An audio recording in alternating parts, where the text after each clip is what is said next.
Good evening, ladies and gentlemen. I will begin with something that no speaker should begin with, and that is an apology. An explanation sometimes serves as an apology and sometimes not. And the apology is that I really spoke a little bit too long last Friday. But the explanation, apology for that is very complicated. Namely, that when in 1970 I began speaking on a weekly basis at the Philosophical Research Society, over which Mr. Manly Hall still gloriously presided, I asked the librarian whom I was already friendly with, I said, see, this is a Wednesday evening, how long am I supposed to speak? And she said, Mr. Hall always speaks at least 2 hours. So I said, all right, I'm going to conform to the pattern set by the great man, and so 2 hours or even longer were my lectures at PRS for over 20 years. Now, that in turn resulted in me having notes for some lectures with that chronology in mind. And the notes for last Friday were one of those. And this has resulted in a great length, and I was even concerned that I would come back here and about 3/4 of you would be gone. But that doesn't seem to be the case, so thank you very much for having put up with it.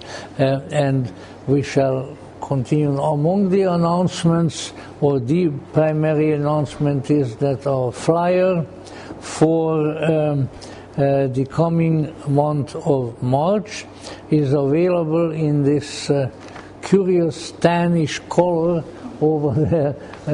I think it's on the piano, and you will see that there, if you don't mind it, there is a certain relationship to the series that we are concluding now, because I will be speaking primarily about the contribution of 3 of the great enlightened mythologists of the 20th century, namely Heinrich Zimmer, Mircea Eliade, and Carl Kerényi. There are really 4, I think, who are the pillars of the temple of enlightened mythological study in the 20th century.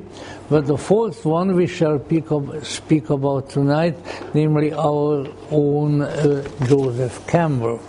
However, I assure you that these are very important contributions, and I will try to present to you sort of the essence of what these scholars, enlightened scholars, had brought forth and the great contribution that they made. And with that, I think we can begin this evening's talk. Inasmuch as last month's series was very largely devoted to the Arthurian myths, the circumstances did not lend themselves to any contextual explanation of the discovery, let's say, of their meaning, at least not to a great extent. And so to a certain extent this evening should supplement that particular lack. Now what we need to remember is that while Western culture really possesses an extensive and extremely wonderful heritage of mythology, of collections of myths, beginning primarily with the Greeks. Their meaning and the ways of applying the possible insights that one gains from these myths has been woefully lacking in our culture. The reasons for that are manifold, and because the reasons organize themselves according to the historical period when the exegesis occurred. First of all, there was a certain suspicion, certainly after the 3rd or the 4th century AD, a certain suspicion directed against Greco-Roman Egyptian mythology for religious reasons. The relatively new religion of Christianity obviously was in a somewhat conflictual relationship with its pagan precursor. And therefore, since so much of the religious and even the mystical system of the mysteries was intimately connected with the myths, particularly the Greek myths, the Orthodox Christians were suspicious of the Greek myths. It was pagan material. So that was the first problem. Then there were others. I don't want to go through all of them because that might become just a little bit too boring. But let's say there were really only two mythic revivals of considerable import and duration in all of our history. And they were first during the time of the Renaissance. The Renaissance, of course, was Renaissance, a rebirth. It was the intended rebirth of the spirit of antiquity, of the Greco-Roman, Egyptian, Persian, of all the ancient world. And they did actually a very good job in that regard. There was a great mythic revival. Important people, even popes, called themselves by the names of mythological figures, like Pope Pius, I don't know which one, there were so many of them, I only remember the 12th whom I saw, but Pope Pius, at the time of the Renaissance, who was a poet, among other things, was known in his non-ecclesiastical capacity as Aeneas Silvio. So he named himself after Aeneas, the great Roman poet, and things of that sort. So it was a very, very favorable period to the ancient myths. Then things sort of went downhill again from that, and I must say, even if you yourselves should be, because of your background, perhaps partial to the Protestant Reformation, the Protestants were abominable in terms of their attitude toward ancient myths. Very, very, very bad. And then, as usual in history, after that things got worse. And then we came eventually to what Jung rather correctly called the true Dark Ages, which he said was the 19th century. 19th century rationalism, scientism, and let's say a disinclination toward what really the Renaissance and even the ancient myths really stood for. Only this one was worse, because the great writers of the 19th century did worse than many, many other critics before. They came up with the most prosaic, the most simple-minded interpretations of the ancient myths that anybody could possibly come up with. And this was true of the greatest of the writers, such as George, whatever his other second name was, Fraser, the great Fraser, you know, and many other mythologists who I won't go into it further because I might just become more and more irate. Speaking of ancient things, the Romans had a saying, "De mortuis nil nisi bene," of the dead, nothing but good shall be said. So I shouldn't excoriate these poor old scholars who have been gone for a long time. But let's say the sort of things that they came up with was that the sexual elements in the ancient myths were in the nature of remnants of fertility cults, and they were devised by the ancients in order to facilitate the growth of agricultural produce. Now, can you think of anything more astonishingly weird than that? So you have Aphrodite, Venus, others, and what they are there for is to show the benighted Roman agriculturist, let us say, who is probably a former soldier of the legions, how to cross-fertilize plants, and that this would be derived from mythological stories. I mean, absolutely incredible balderdash. So let us say the 20th century, things began to change slowly. But the main change was occasioned really by the discovery of depth psychology, initially called psychoanalysis,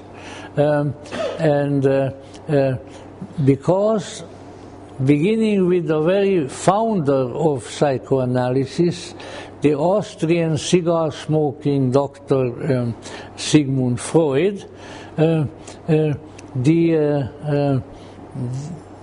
there was a great deal of interest in mythology. Freud was very interested in ancient myths. And of course he had his own depth psychological insights into it, some of which was maybe a little bit too heavily weighted towards sex. But Uncle Sigmund Freud, whom I had a great deal to do with his works professionally at one time. Sigmund Freud might have acted as a model for an academic joke which might interest you. He's a young student, and his psychology professor gives him a test of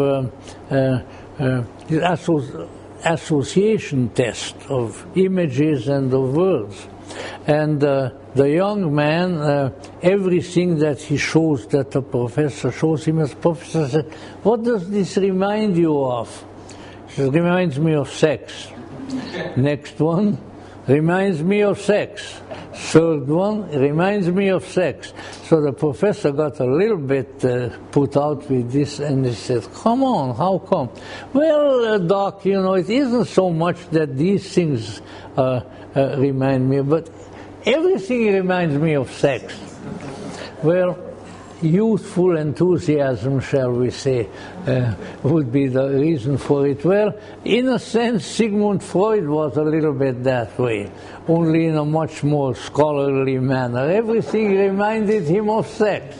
Well, what can you do? But he was an honest man. He wrote it down in spite of all the bad publicity that he got, you know. In any event, then of course came Adler, his disciple, Wilhelm Stekel and others. They were still pretty much instructed by Freud, although with Adler power was more important than sex. However, then of course came C.G. Jung, who didn't disagree really with Freud about much of the sexual connections, the sexual relevance of the content of the unconscious. But he said that the deeper you penetrate into the unconscious, the more interesting things you find which are not related to sex. And so then a much more profound dimension came about, which of course also brought about a much deeper explanation of the meaning of the dynamics of the myths, which particularly, perhaps, beginning with the work Wandlungen und Symbole der Libido, which came to be translated as symbols of transformation, not at all a good translation of the title. Beginning with that book, Freud, to the great dismay of Freud's, because Freud didn't like that interpretation, Jung came to interpret the ancient stories in depth psychological terms, but of a non-sexual manner. So let us say that is when really the archetypes of the collective unconscious were first discovered and then explored by C.G. Jung. Incidentally, that book was the straw that broke the psychological camel's back, because Sigmund Freud just couldn't take that kind of interpretation, and the two great psychologists became at least theoretically antagonistic to each other. All right. So in any event, now really with Jung we arrive at a station, shall we say, in the interpretation of the myths primarily of antiquity, but of course others too, of the Middle Ages or whenever they come up, which is of very different nature. And to sum it up in one sentence, which is difficult to do, is that Jung discovered that the myths pertain to the interior psychological life of the individual, that our soul is a creator of myths. Oh, just like Homer, or the Greek and Latin mythologists in their own way. So we, inside of us, is a mythic world, and this mythic world, at times, when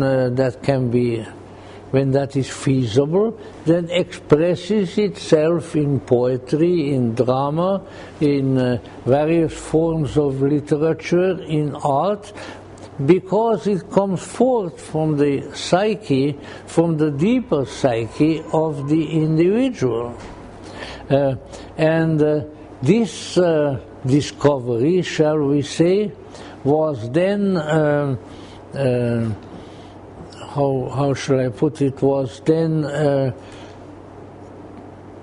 explored and affirmed in a big way by a number of mythic scholars who came upon the scene. There were 4 of them. One was a German, Heinrich Zimmer. We'll talk about him some next time if all goes well. One was, of course, what else? A Hungarian, Karl Kerényi. That's 2.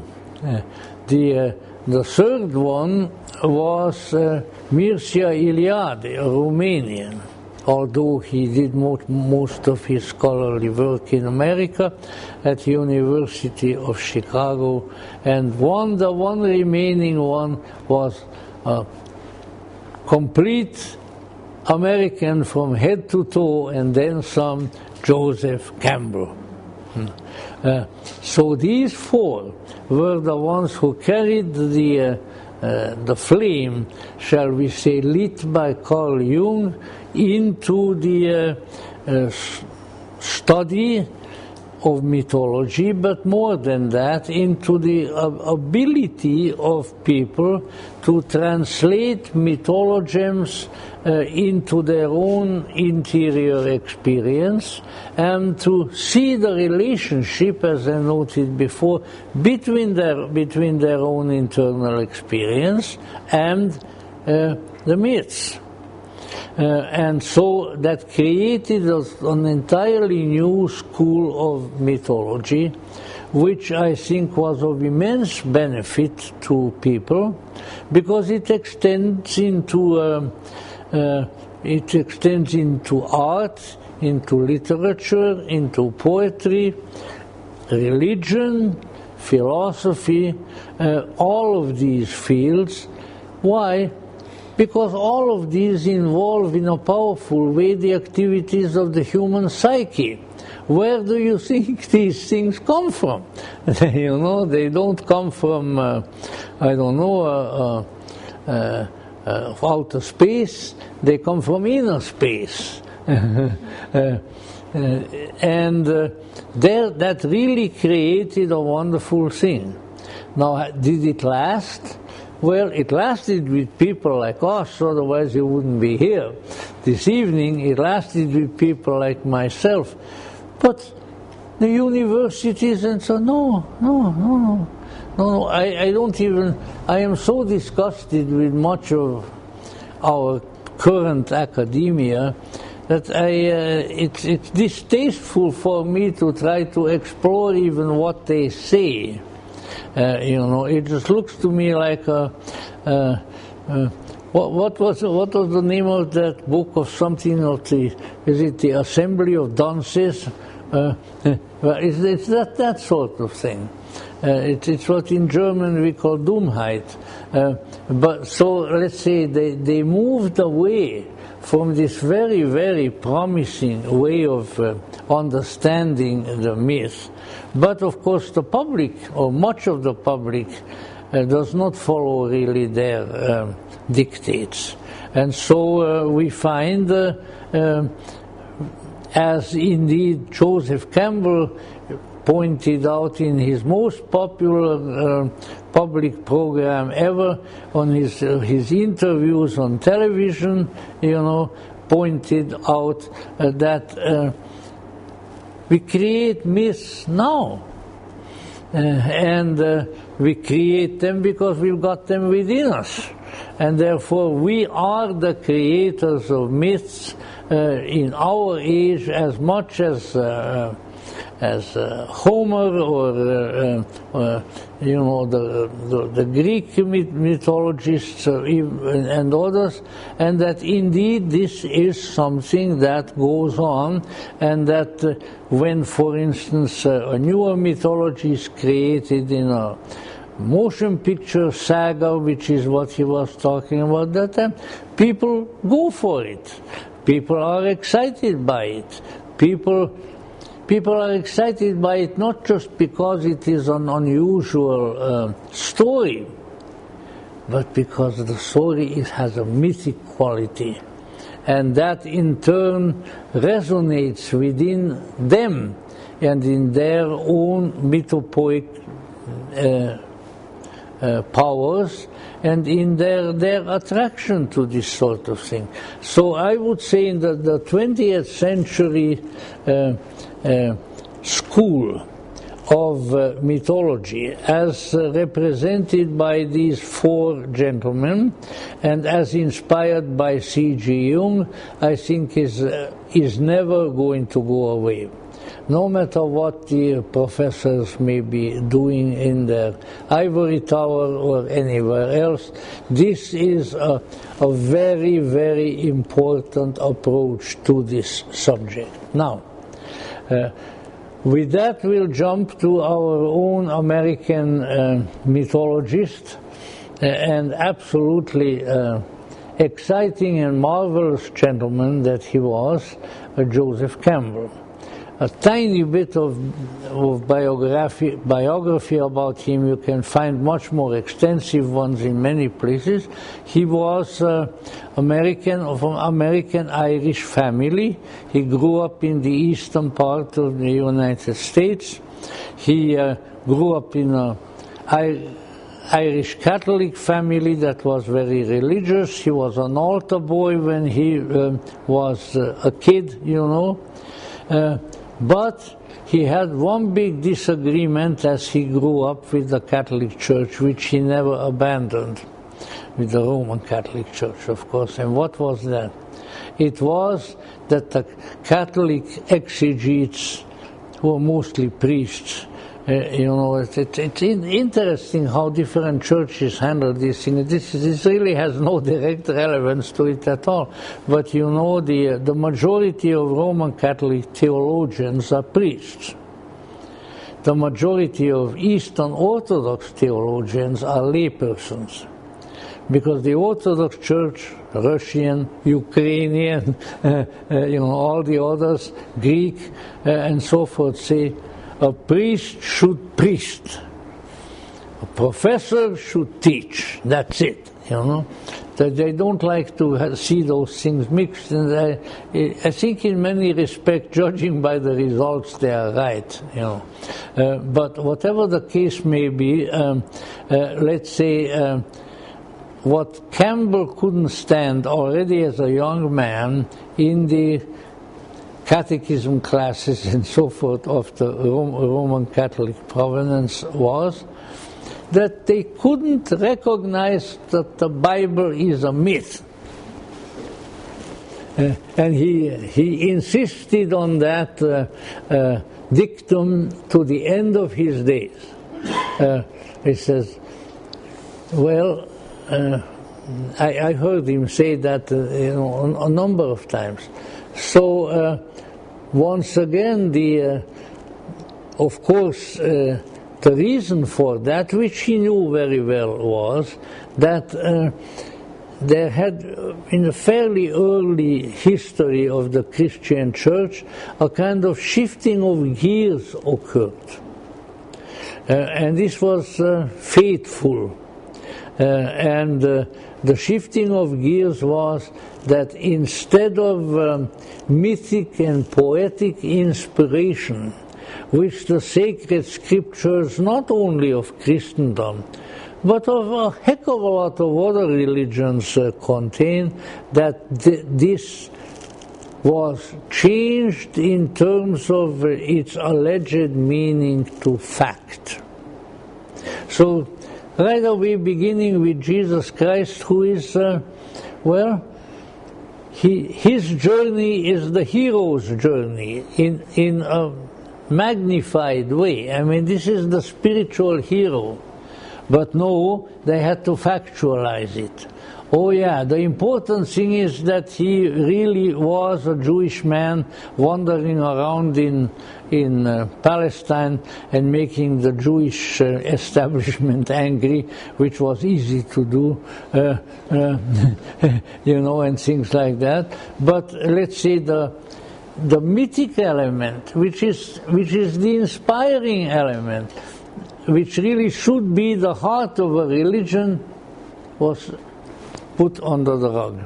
and kept under the rug really up to the present time. Here and there come up biblical scholars, theologians who mention something of that sort, but it was never enough for Joseph Campbell.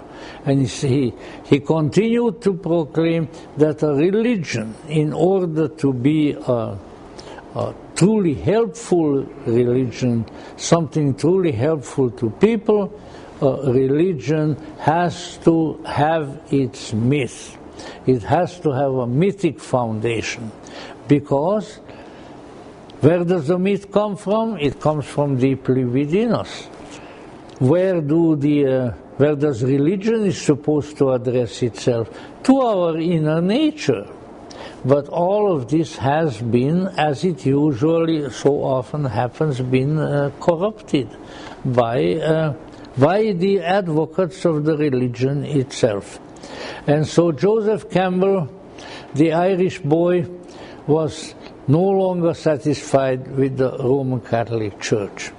But he was very interested in literature, in poetry, and everything that sort of relates to myth.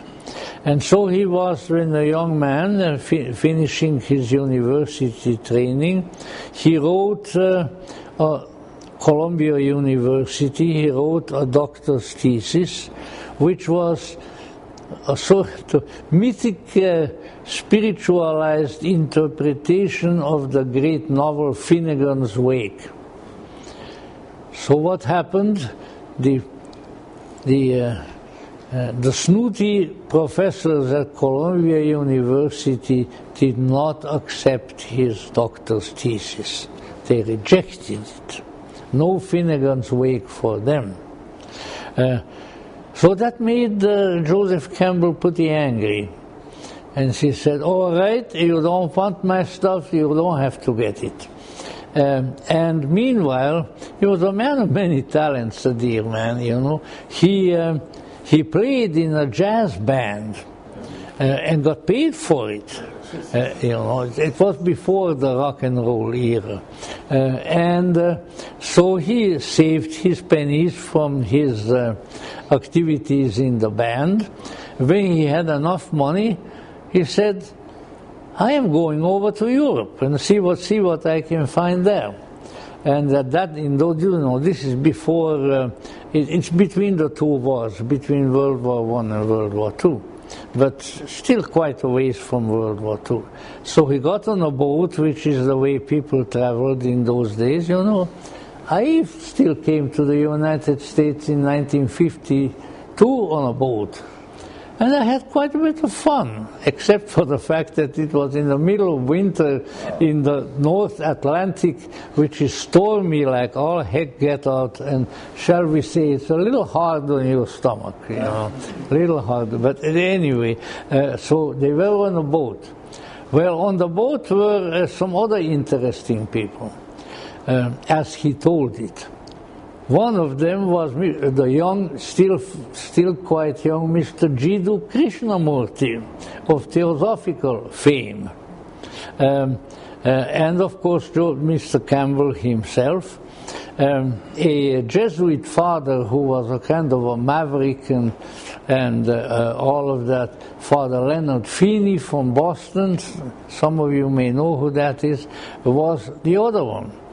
And these three, Father Feeney, Krishnamurti, and Joseph Campbell, were sitting around talking myths and talking religion and talking poetry, and they enjoyed themselves tremendously, you know. Each one with a different orientation, but being interested gentlemen, they didn't argue with each other, they were just exploring their things. Anyway, not everybody knows that this was the company, but Mr. Campbell told us at one time. Well, I'll come to that later. In any event, so they arrived, and Joseph Campbell, after going to a couple of places, headed for Switzerland, headed for Jung. And so he became a young helper of C.G. Jung. He assisted him with the Eranos meetings, and he kept the records, and eventually it was his transcripts and editing of 4 volumes of the famous Eranos yearbooks. I have to tell you what Eranos is first. That those really very important books were published.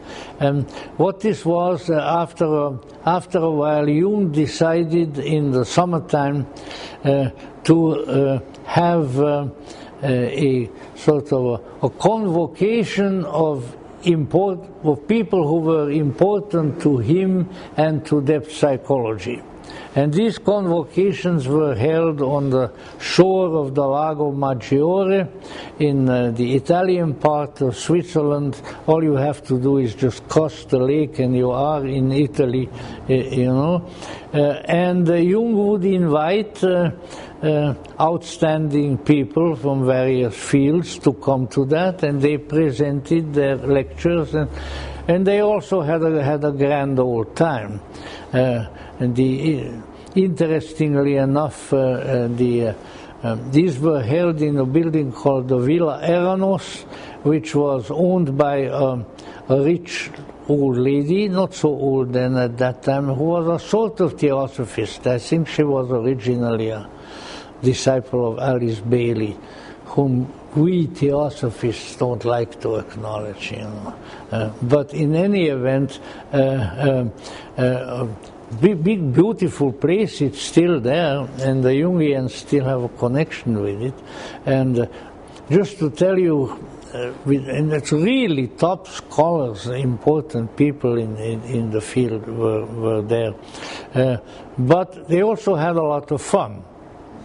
And there is a story of a gentleman who was taking a walk on the road near the lake, and he came to this wall and the gate, and from inside the gate he could hear an uproarious and seemingly never-ending laughter, just really powerful laughter. Maybe similar to the one hears from the Dalai Lama. He really knows how to laugh. And so this man was apparently adventurous. He went and knocked on the gate. And he says, "Say, I just heard somebody laughing wonderfully in there. Could I come in to meet that person?" So whoever opened the door said, "Well, that was Dr. Carl Jung, who is presiding over this meeting." But he said, "You know what? If you behave yourself, come on in, I'll introduce him to you."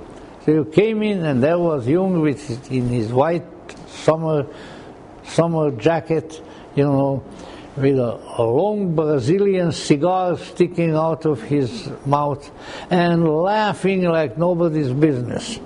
And so the man was introduced, and he said it was the nicest couple of days that he spent, certainly on that vacation and on many others.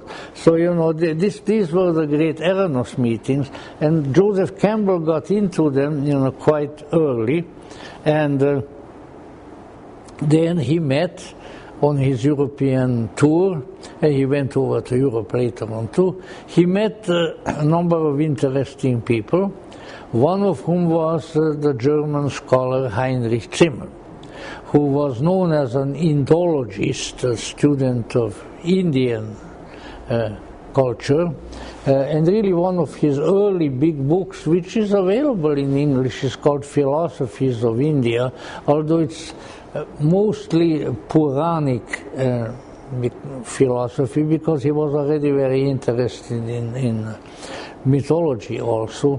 But Zimmer was caught by the idea of the interiority of mythology, the interiority of religion, of spirituality also, a number of interesting other people whom Campbell met there. And from then on, when he was able to, Joseph Campbell went over to Switzerland, usually for the Erasmus conference, and became very interested with his youthful enthusiasm in what might be called a Jungian interpretation, a Jungian understanding of mythology. Then he came back to America and got a job at Sarah Lawrence College back east, which was maybe still is a girls' college. And so among all of these sublimely beautiful and extremely rich girl students, Joseph held forth, and he held forth there way until the end of his life when he retired in his 80s. In the course of it, he also married one of his students, Jean Erdmann, who was a relative of the Dole family who colonized Hawaii, you know, and she was not a pauper either, and she was a dancer. She was a ballet dancer. In any end, they remained married till the end of their days, and Jean Erdmann survived him. In any event, and he said to Columbia University, to hell with you. You didn't want to give me a doctorate, I don't need a doctorate. And so he taught at the school and wrote very exciting, interesting, and informative books galore, primarily on mythological themes. All right, so that's that. He obviously, having been such a Jungian, he also was in touch with the various Jung institutes, and then when he was not teaching, he went around and primarily under the auspices of the Jung institutes throughout the country and gave lectures on his version of mythology. And so that's where I first saw him giving public lectures. Subsequently, I had even more encounter with him, which pleased me very greatly. But let us say he was definitely the, let's say, the American hero. He played the hero's journey in academia, with the public, with the arts, with his students, and an extremely bright, an extremely verbal and outstanding individual. Now, so he's really the one who brought this approach to mythology to the country. Now, of course, you might say, and you might have even deduced from some of statements that I made, especially throughout last month, that about all there is to this Jungian-inspired way of dealing with mythology is to recognize archetypal themes and the archetypes of the collective unconscious in the myths, and therefore interpret the myths in terms of the lives, the psychological lives, and the individuation of the heroes who are therein described. And I thought so for a few years myself. And then my Hungarian mind began sort of bothering me, and I said, you know, there must be an overarching paradigm of some sort within which these interpretations find their place. And I wonder if Campbell has such a paradigm. Well, here and there, in his public lectures and lectures at the Jung Institute that I attended, I sort of began to get an idea of what it might be, but I was by no means certain. And then something very fortunate happened. I was invited by some friends of mine who were going to there, in fact, by the man who gave me this chair to lecture in, by my late friend Dr. James Ingebretson. I was invited to one all-day seminar in Ojai, California, with Joseph Campbell, to which we all went. Well, you know, I thought that I've gone to heaven, you know. And it was a small number of people in a private home in the Upper Valley, or the Ojai Valley. And interestingly enough, the home belonged to Mrs. Rosalind Rajagopal, her husband was been a Hindu, who was also, as we who are in the know, you know, knew, she was the long time, but I mean decades and decades, girlfriend of Krishnamurti. Which after Krishnamurti's death came out. But anyway, Mrs. Rajagopal was a great hostess, and she had great regard for Campbell, in addition to for Krishnamurti. And sort of less than a dozen of us had a terrific time. So there I really kept my ears up like a dog, you know, for what I can pick up. And by noon, by lunchtime, and we went with Mr. Campbell to lunch, and he ordered, as he always ordered when he was able to, a rare steak and Irish whiskey. In any event, you know, no vegetarian there. In any event, that is really incidental, shall we say, but by the time we got up to go to lunch, I had an idea.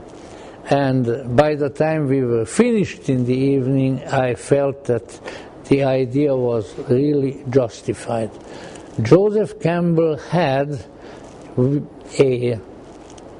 well, how should we put it? A psychocosmology, a philosophy of life, within which his interpretation, his mode of interpretation of the myths fitted in very nicely. He did not, except occasionally within some context, he brought some of it out, but it was quite evident in this more intimate company what it was. And it's difficult to define, but let us say this. The kind of gnosis that Joseph Campbell obtained, where it was, how it was it with Carl Jung, I don't know. The kind of gnosis that he had was based on the, and I have all kinds of quotations, but we'll see whether we need them.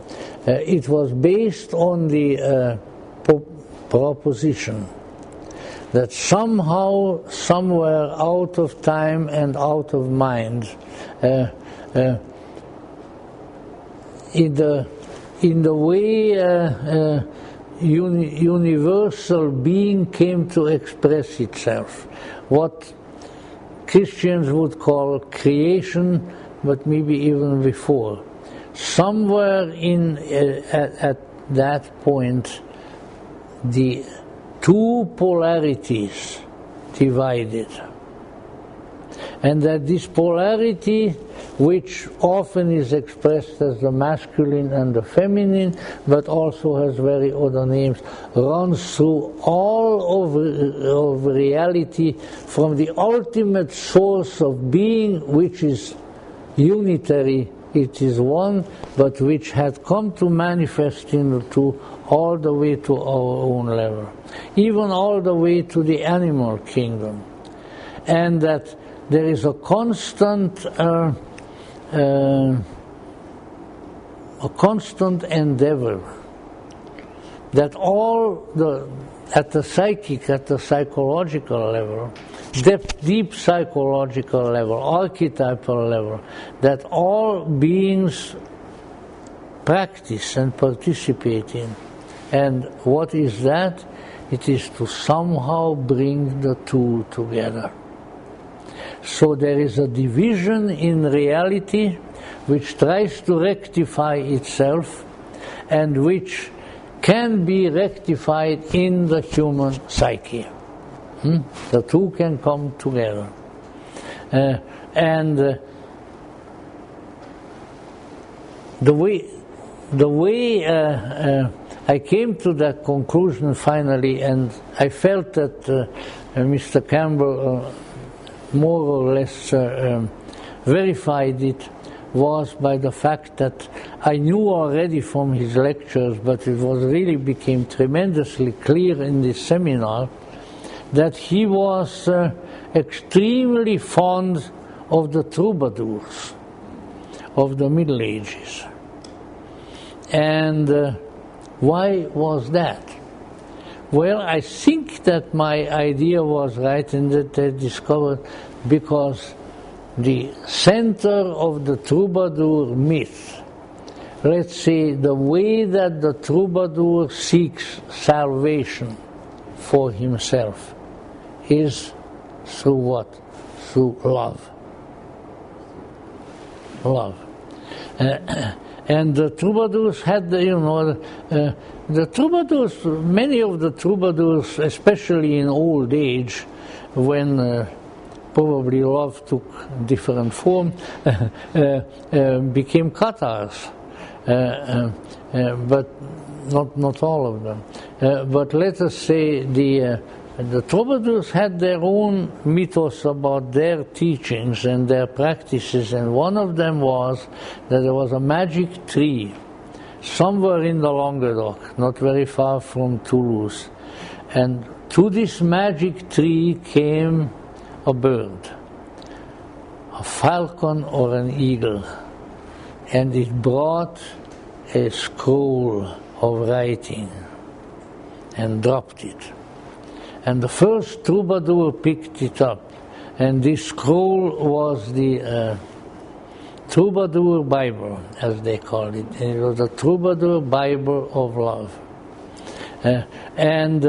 If you read any troubadour literature, you can see this. You can't quite figure out the details, but let us say and for one thing, also it. Of course, this scripture, this legendary scripture, remained a legend. Some Cathar scriptures have been found, but the legendary Troubadour Bible has never been found. But in the tradition, it also says that this was sent by the great lady above. And they didn't say the Virgin Mary, they didn't say Sophia, but that this came from the wisdom of the great lady. And consequently, sort of, you might say, the psycho-priestesses of the troubadour activities were the women. It was what in German is called the Frauendienst, and has French and other Languedocian names too. And the thing was that the troubadour would pick out a lady. And maybe to your surprise, the lady was usually married to somebody else. But which in itself, along with other circumstances, indicates that I would say that the likelihood, except maybe in a very few instances, of this troubadour cultus that Joseph Campbell liked so much, that let's say the essential practice in it was not of a physically sexual nature. Bunch of Frenchmen being involved, undoubtedly there must have been some, but the important thing was that let's say a psychological state was invoked or evoked from the troubadour, from the devotee, and was directed, at least spiritually, toward the chosen lady, and that the interaction between the troubadour and the revered lady, and the emotional spiritual energies that were aroused in this fashion caused a radical change of consciousness in the troubadour. So the troubadours had a psychedelic which was love. And Joseph Campbell said that this was extremely important, and that because, as he said to us there in that small company, he says, you know, that is what is really important, is the transformation through love. The binaries, the opposites of the universe want to come together, and what brings them together and joins them together is love. But he says this is so seldom understood, it is so misapplied and things of that sort, but that is really all it is about. So with my then relatively youthful large mouth, which I opened up,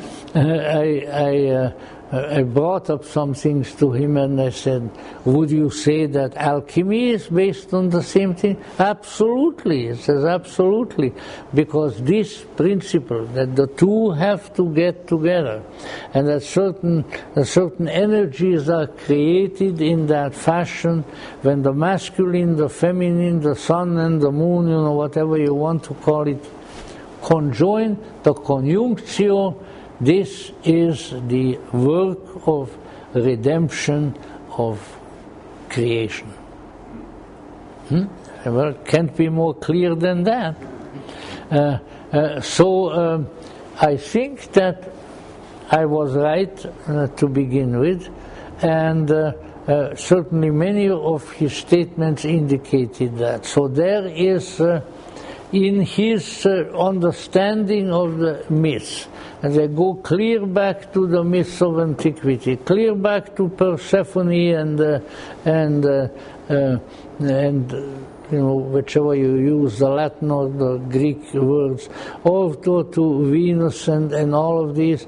And after all, we have to remember, and Joseph Campbell was one to point it out, that the first of the gods, who was there first, was Eros. Eros, the god of love.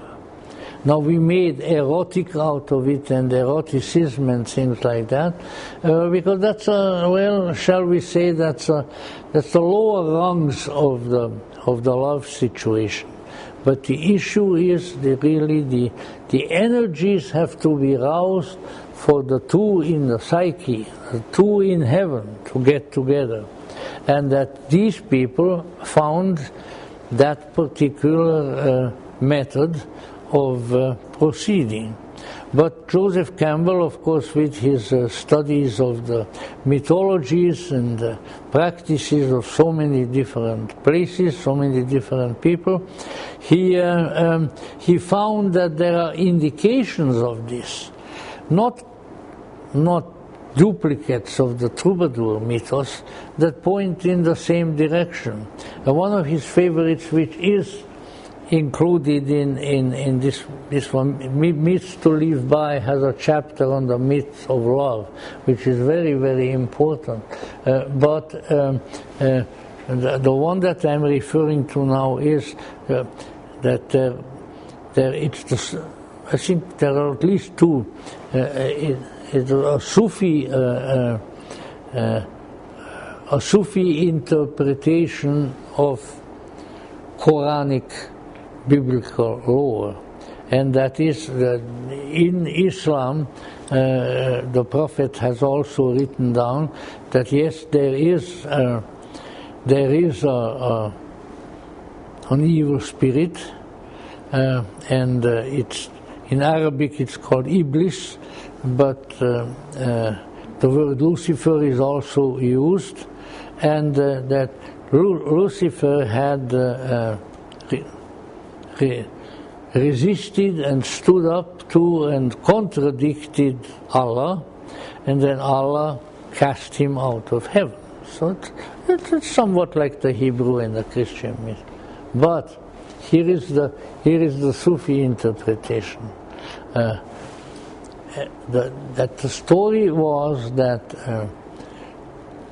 Allah created the human, and He asked all the angels to bow down to His new creation, that the human is the crown of creation.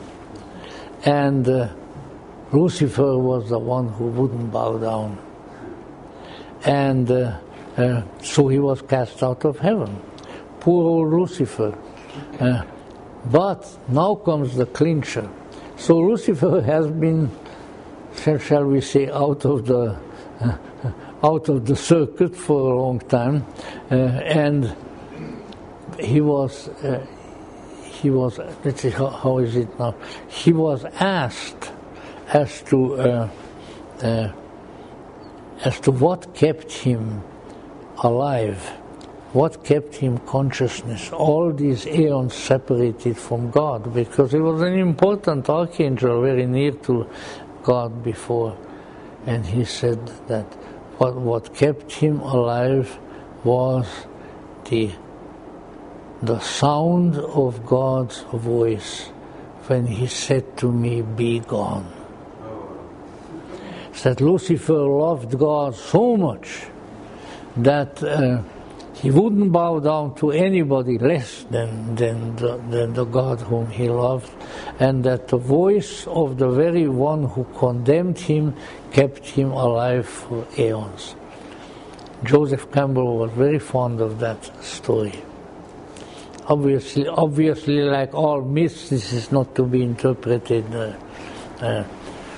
factually, but in other words, you might say eternal life is guaranteed even to the chief of the demons because he loves. You see? So I believe that Joseph Campbell had, shall we say, discovered a certain kind of gnosis which is based on this particular principle, and I would say that he was right. Now he collected mythic themes from various other traditions to allude to this particular mythology. For instance,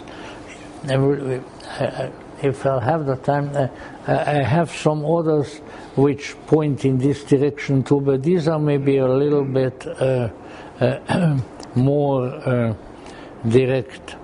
In the Brihadaranyaka Upanishad, which is of course really philosophical Hinduism now, this is a quotation that he used. In the beginning, this world was only the self.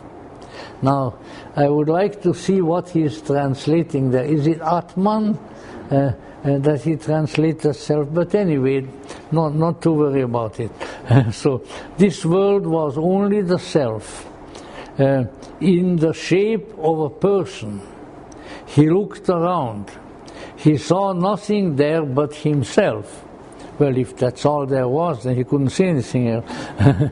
First of all, he cried out, "I am," and then he became frightened. Thus, one is frightened when alone. And the implication of the Sufi story is that it is this kind of thing that came to split the one reality into two. And these two are still seeking each other in order to reestablish the one reality. And here is another one from a Purana, the Brahma Vaivarta Purana. In the night of Brahma, there exists only the one, which by an act of will becomes the many, by way of becoming two. And then he has the Sanskrit here, Aham Bahu Syam, may I be many. That is how the one came to multiply himself. In the Puranas we read, he by the power of yoga became twofold in the act of creation. The right half was male and the left was called female. So Campbell was looking out for texts and myths of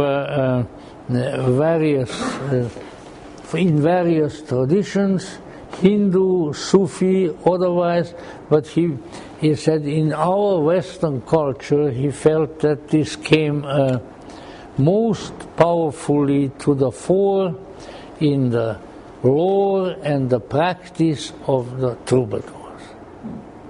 And so he really, you couldn't say anything bad about the troubadour period to that guy. And namely to Joseph Campbell. I shouldn't call him a guy, he's a great wise man. But we really had something like that happen in that little seminar. Some snooty kind of semi-hippie young man was there. I don't know how he got in. Maybe the hostess had him peel potatoes the day before. I don't know. At least, as far as I am concerned, that's all he was good for. But then I'm a very tolerant person, you know. So in any event, he was there, and he had imbibed a little bit what people periodically imbibe, and then they find out that it's no good, namely Marxism. So he didn't mention Marx, but you know, he came for, but yeah, he says, but at the same time, they did all of this on the back of the people, and they didn't look out for the people, and the people were poor while they were practicing their troubadour rites. And Joseph Campbell, I could see the lines develop in his face. Every time he said, I have been listening to your kind for 35 years, and you haven't come up with one thing that is new. He said, so, you know, he really put, the guy visibly shrunk, like the Incredible Shrinking Man. If you ever saw that movie, you know, he visibly shrunk, and I must say he didn't open up much of his rather unwise Mundwerk, as we call it in German, mouth any longer. But you know, Campbell had a good sense of humor, but not when it went into his deepest beliefs. You really know more about the funny stuff that he actually, you know, told that when he was standing in New York on the corner waiting for a taxi, yeah, and apparently it was quite a long wait. So along came a Mooney, you know, follower of Sun Myung Moon, and so the Mooney, their big thing is they try to convert people. I mean, it's just. So he came out and said, "Mister, do you believe in God?" And Joseph Campbell looked at him and said, "Son, I believe in many gods." He says, they are everywhere, they are all over, and I believe in all of them. And the Mooney said, but you know, the God, the creator of heaven and earth, you know, the one that's in the Bible, "Oh, that one," said Campbell. "Oh, yes, I believe in him too." And by then the taxi came, and he got into the taxi and waved at the Mooney, and he says the Mooney just stood there thunderstruck. He had never encountered that kind of an answer, you know. So he was good with things of that sort. Oh, the other one is also in one. You know, this was after all, but this was already New Age, and so you always had not just the Moonies, but the New Ages around too. And so at some point, probably after the lecture, some young person came up to me and said, "Mr. Campbell, you know, what is your spiritual practice?" And he said, "Rare steak and Irish whiskey." And which he repeated then when he made his order for lunch. So let's see, he knew how to be iconoclastic, and largely because he felt that when people become really dogmatic about anything, whether they are Catholics, whether they are Muslims, or whether they are New Agers or Moonies or things like that, they really shut themselves off from the process that is trying to happen. And I think that's a very important matter. Now, more or less in conclusion, and for a sort of brief glimpses of Campbell, but very good ones, very pointed, very much reflective of his thinking and what else. You will find in this little book, which is a collection of lectures. I think I mentioned it before, and it is called Myths to Live By. And they have, you know what, his famous saying, which is really appears in another book, they have it on the front to advertise it. "The latest incarnation of Oedipus, the continued romance of Beauty and the Beast, stands this afternoon on the corner of 42nd Street and 5th Avenue, waiting for the traffic light to change." Meaning that we are all in a myth. We are all mythological figures. The myth is there, the myth goes on. And if we say, "Well, no, but my life is so prosaic and so dull," you know why, buddy? Because you make it that way. You don't see the myth. You see, you know, you don't see the archetypal, the mythic quality of your life and of the experiences within your life, and then you have a dull life. Then you have to sing with Leonard Cohen. Was really quite an important figure in his own. I said, you know, they sentenced me to 20 years of boredom. I really can't sing like he. He had that golden voice, you know, trying to 20 years of boredom, trying to change the system from within. You know, I'm coming now. I'm coming to reward them. First we'll take Manhattan, and then we'll take Berlin. You know, one of his big ones. I would say that, and I don't know whether they ever met. They probably did. That Joseph Campbell and Leonard Cohen probably would have got along really well. Really well. In any event, here are a few that are very pertinent. The old Greek idea of love. This is in the chapter on the mythology of love in this book. So the old Greek idea of love as the eldest of the gods, well, you know, as I mentioned before, Eros, is matched in India by the ancient myth from the Brihadaranyaka Upanishad, which he cited above, of the primal being as a nameless, formless power that at first had no knowledge of itself, but then sought I, aham, and immediately felt fear that the true me it now had in mind might be him. Then reasoning, since I am all there is, what should I fear? Good idea. I thought, I wished I were another. And swelling, splitting became two, a male and a female, out of which primal couple there came into being all the creatures of the earth. So that is the Upanishadic Adam and Eve. And when all had been accomplished, the male looked about, saw the world he had produced, and thought and said, all this am I. I don't know the relevance of that one so much, but it still indicates this idea that the original reality splits into two. Now, this one I think we can deal. I always like this particularly, so I don't know whether you will. Now, once again, see, he learned, Campbell was not really, from what I could tell, by his books, and I read many, and by his lectures, he wasn't terribly fond of India.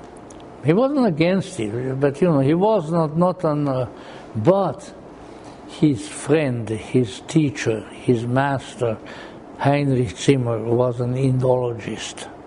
And so Zimmer, I think, taught him a lot of the parallels to Western myths and so forth in Indian lore. So here he writes, in the religious lore of India there is a formulation of 5 degrees of love. Leave it to the Hindus, they will say 1, 2, 3, 4, 5, spiritual bookkeeping. In any event, 5 degrees of love through which a worshipper is increased in the service and knowledge of his God, which is to say, in the Indian sense, in the realization of his own identity with that being of all beings, who in the beginning said I, and then realized I am all this world. The first degree of such love,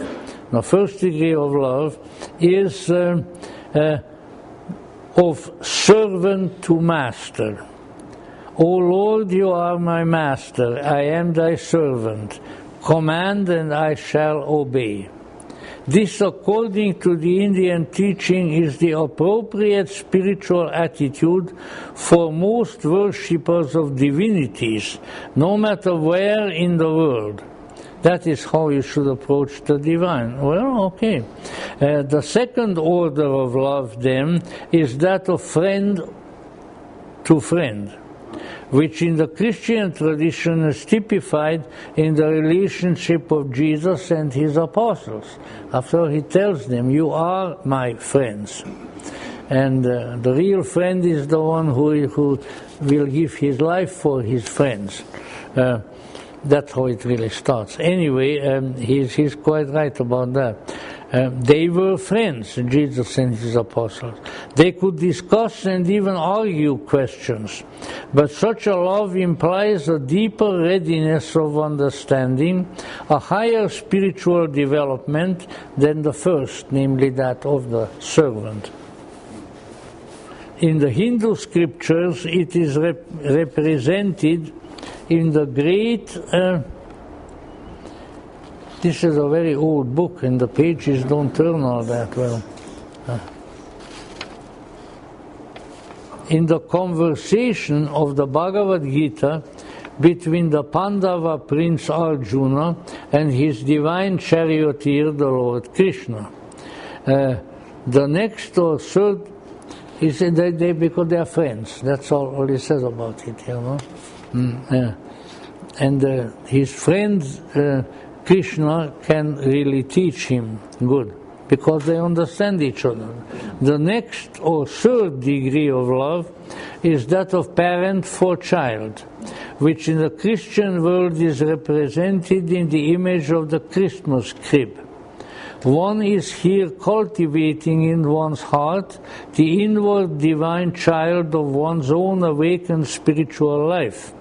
in the sense of the mystic Meister Eckhart wrote when he said to his congregation, because Eckhart was a monk too, "It is more worth to God his being brought forth spiritually in the individual virgin or good soul than that he was born in Mary bodily."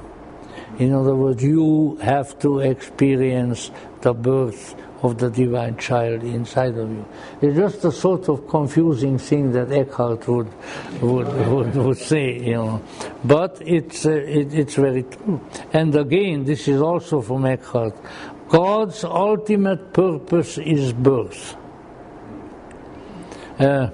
He is not content until he brings his son to birth in us. In Hinduism, it is in the popular worship of the naughty little butter thief, Krishna, the infant among the cowherds by whom he was reared, that this theme is most charmingly illustrated.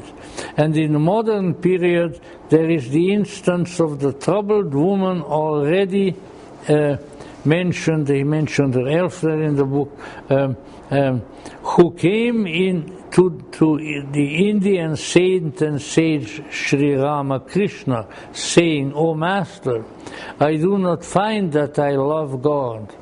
And he asked, "Is there nothing then that you love?"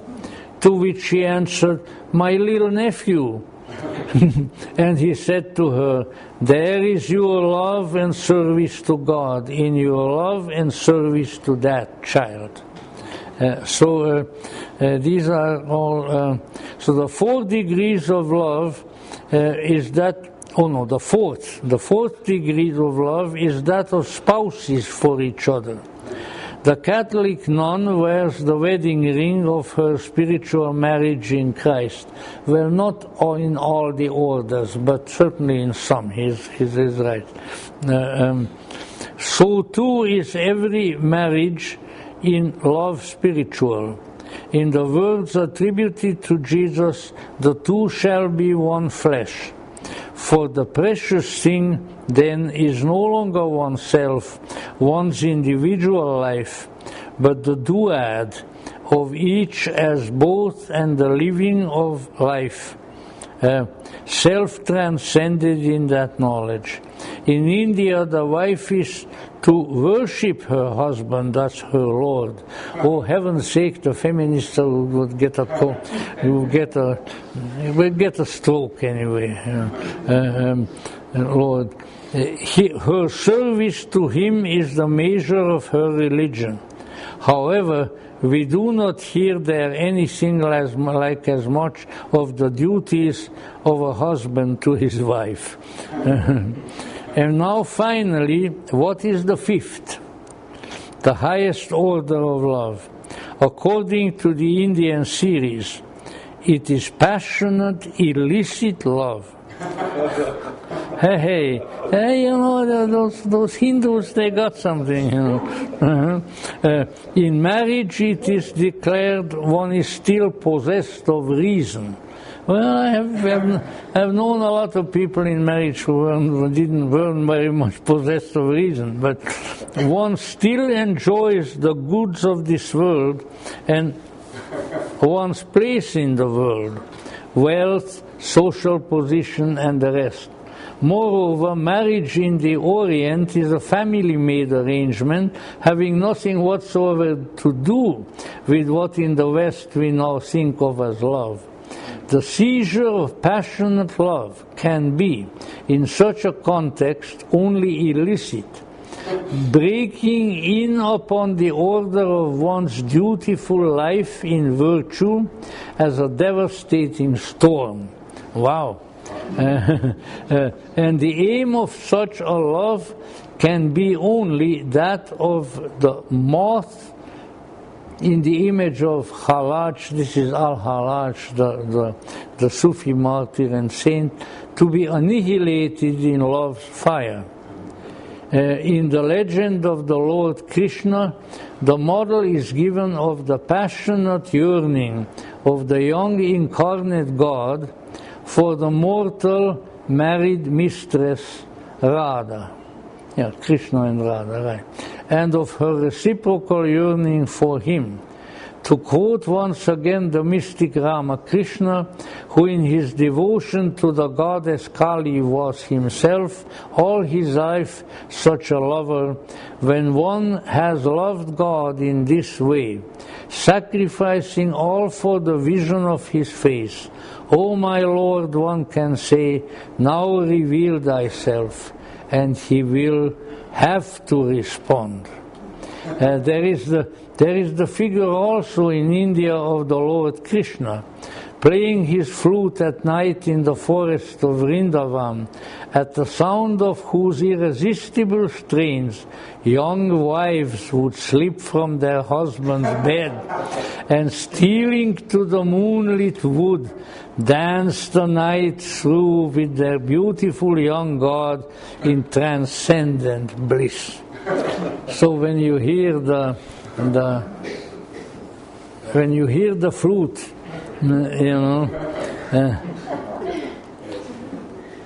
some also say that the flute is also a symbol of Kundalini. How that works, I don't know, but I thought I mentioned it anyway. So the underlining thought here is that in the rapture of love, one is transported beyond temporal laws and relationships, these pertaining only to the secondary world of apparent separateness and multiplicity. Saint Bernard of Clairvaux, in the same spirit, sermonizing in the 12th century on the biblical text on the Song of Songs, oh yes, he wrote a lot about that, represented the yearning of the soul for God as both beyond the law and beyond reason. That's Saint Bernard for you. Very interesting Frenchman.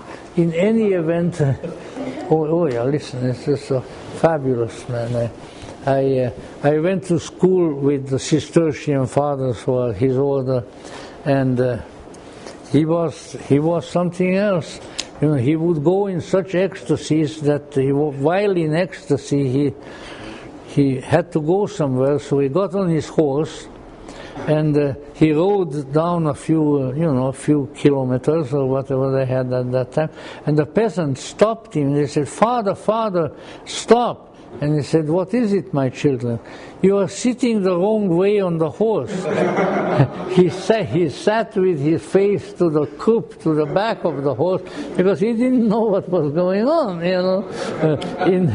In any event, I think you get some idea of, and you will not find certainly in books about Campbell or things like that, too much of a mention to this. But this was really Campbell's gnosis, and I think he hit on the features of the eternal gnosis, because this is the gnosis that Jung proclaimed as individuation. Why? Because from several or from two, you become an individuum, as we call it in German, an indivisible unity. And so, whether we look at it as dual, which certainly a lot of spiritual traditions do, and the alchemists, which is a spiritual tradition of its own, or whether we express it in any other way, from the several we become one. And that really if you come to think of it sort of in conclusion now, isn't it true? I can certainly testify to it in this misery that we had to experience the last couple of years, that we think that we are one, but we are really not. There is this side of me, and there is that side of me, and that side of me. And you know what? They don't get along. And they don't get along. They don't like each other. One of them says, I got to put on that mask because I'm going to get sick. The other one says, to hell with the mask. I can't breathe properly, whatever it is. But we have these contrary principles within us, and they don't get along. And so that is the idea of individuation, is that they have to come together, and then they become a unity, an indivisible unity. When that is accomplished, that's the philosopher's stone, that's the end of accomplishment. You have become one with Brahma, or whatever else you want to call it. So let's say, unlike perhaps some of the other scholars, although really, as you will see, Mircea Eliade is especially when one reads Mircea Eliade's autobiography, you can see he was a natural-born mystic. In any event, you certainly don't find it always among academic scholars, but Joseph Campbell had this particular understanding that, let's say, the individual experiences of love, in this case, and so forth too, they fit into a monumental pattern. There is a cosmo-conception, a Weltanschauung, which is behind it, which of course most of those who experience these things don't recognize, but it is there. And then it makes sense. Jung was working on that a great deal. And the documentation of his search and discovery for that unifying psychocosmology is the Red Book. And in the Red Book, it's in the appendix, although it is reproduced in some other books, is what is a mandala that he drew. There are many mandalas there, but this is the one that is called the image of the whole world, mundi totius, of the whole world. And it's really a description in various symbolic forms, in these circular forms, and going to the center, to a very large extent, the content of the 7 sermons to the dead. It's all there, if you can read the symbols. So we are two, we are many, and so is everything in the world. But everything, including ourselves, is on the way of becoming one. Yeah? And if we cooperate with that movement toward the unity, then we are the good alchemist who facilitates the coming together of the two opposites. If we are not, then we are in trouble. Then we remain divided. And so is really everything in the world. I mean, look on what would seem to us, because we are not in the midst of it, on really a somewhat flimsy pretext right now.